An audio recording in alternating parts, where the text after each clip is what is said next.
Good Monday morning, all. Welcome to week 4. After listening to this, go to your Mindful Monday activity and be ready to share at 8:30.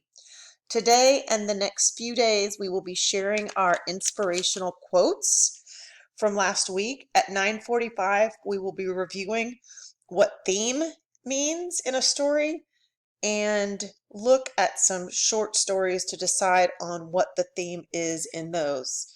If time permits, we will do some partner work in breakout rooms to complete an activity on theme. In math, we are continuing our study on place value and looking at comparing and ordering numbers. After math, I need Sophia, Daniela, and Tiziana to log into IXL Diagnostic. Take note of the new one-on-one schedule of days and times to meet with me. Today I will have Carlos, Maripaz, Olivia, Jerry, Adriana, and David.